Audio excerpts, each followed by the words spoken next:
Ashwin sweets and snacks ப்ராடக்ட்ஸை நீங்களும் உங்க ஏரியாவில் உள்ள சூப்பர் மார்க்கெட்டுக்கு டிஸ்ட்ரிபியூட் செய்ய கால் பண்ணுங்க 9443966765. காய்கறி வாங்குவது போல ஒவ்வொரு ஓட்டையும் விலை கொடுத்து வாங்கக்கூடிய கலாச்சாரத்தை ஒழித்தது எங்களுடைய தலைவர். இதை உறுதியாக சொல்லுகிறோம், நெஞ்ச நிமிர்த்தி நேர்மையாக சொல்லுகிறோம். ஏன்னா நான் யாரையும் குறிப்பிடல, நான் யாரையுமே குறிப்பிடல. தொடர்ந்து பேசுங்க. உட்காருங்க.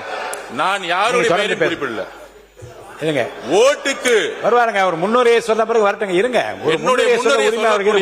ஜனநாயகம் இங்க இருக்கிறது. சொல்லுங்க. ஓட்டுக்கு பணம் கொடுக்கக்கூடிய கலாச்சாரத்தை தூக்கி எறிந்தது வரலாற்றில் முதல் முறையாக தமிழக வெற்றி கழகம், எங்களுடைய தலைவர். அதை உறுதியாக நாங்கள் இங்கே பதிவு செய்கிறோம். என்னுடைய முன்னுரையில் என்ன பேசினா பேசலாம், எங்களுக்கும் அவை தெரியும். ஜனநாயகம் எப்படிதான் அளவை நான் நிர்ணயிக்கிறேங்க, நீங்க பேசுங்க. இருங்க சார், நீங்க இருங்க. உட்காருப்பா, உட்காருங்க. அவங்கள உட்கார சொல்லுங்க, நம்மளால உட்காருங்க. நான் யார பத்தியும் பேசலையே. தப்பு. நீங்க யார பத்தியும் பேசல.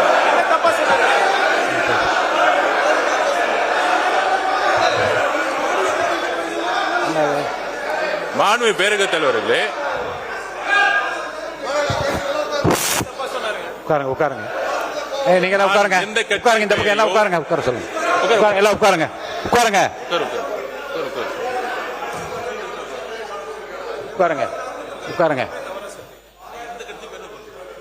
இருங்க, இருங்க.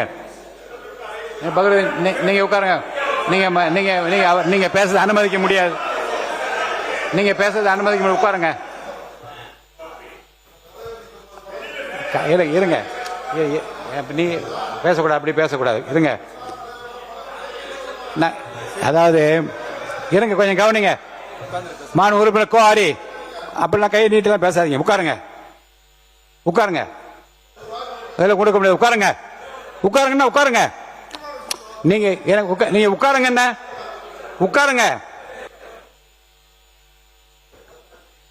அதாவது முன்னுரையாக இல்ல. இருங்க சார், நான் என்ன பேசும்போது பேசாதீங்க, குறுக்க பேசாதீங்க. பொதுவாக மானிய கோரிக்கை வருகிற போது முன்னுரையாக ஏதாவது தெரிவிக்க விரும்பினால் தெரிவிக்கலாம் என்கிற போது தலைவரை வாழ்த்தியும் அந்த பொறுப்பை உணர்ந்தும் வார்த்தைகள் சொல்வது வழக்கம்தான். இப்போது இருக்கிற நிலைமை என்ன என்றால், காலம், உடல்நிலை, முன்னாள் முதலமைச்சர் சொன்னது போல் உடல்நிலை கருதி உங்களுடைய அந்த முன்னுரையை விரைவாக நீங்கள் முடித்துக் கொள்ள வேண்டும். சொல்லிட்டேன்ல, நானே சொல்லிட்டேனே.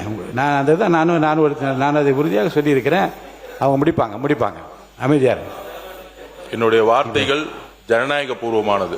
நான் யாரையும் தனிப்பட்ட முறையில் இன்னொரு ரூலும் படிச்சிடறேன் உங்களுக்கு. ஏன்னா சில உறுப்பினர்கள் விதிப்படி நடக்கிறதா மரபுன்னு என்ன கேட்கக்கூடாது. பேரவையின் விவாதத்திற்கு வரும் எப்பொருள் மீதேனும் நடைபெறும் விவாத உரைகளுக்கான கால வரம்பை பேரவை தலைவர் தான் நிர்ணயிக்கலாம். நான் சொல்றேன், விரைவாக முடித்துக் கொள்ளுங்கள் என்று நான் சொல்லி இருக்கிறேன். முடிப்பாங்க. இப்ப வேண்டாம். எந்த கேள்வி இப்ப அனுமதியில் நீங்க பதில் தொடங்க. இந்த வரலாற்று ரீதியான வெற்றிக்கு பிறகு இந்த 100 நாள் வாங்க. இந்த 100 நாளுடைய வெற்றி முதலில் சமூக நீதி கணக்கெடுப்பு, சாதிவாரி கணக்கெடுப்பு. எத்தனையோ கட்சிகள் சமூக நீதியை பற்றி பேசினாலும் எங்களுடைய தலைவர் தமிழக மக்களுடைய கனவை நிறைவேற்ற சமூக நீதி கணக்கெடுப்பை அறிவிப்பை வெளியிட்டிருக்கிறார். இது ஒரு வரலாறு. அது மக்கள் தொகை கணக்கெடுப்பு.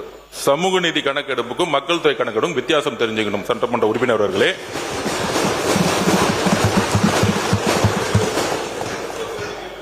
சிறுபான்மையின சமூக நலத்திட்டங்களை அவர்களே செயல்படுத்த அமைச்சரவையில் ஐயுமலுடைய கனவு, 60 வருஷ கனவு, அதை நிறைவேற்றியது எங்களுடைய தலைவர்.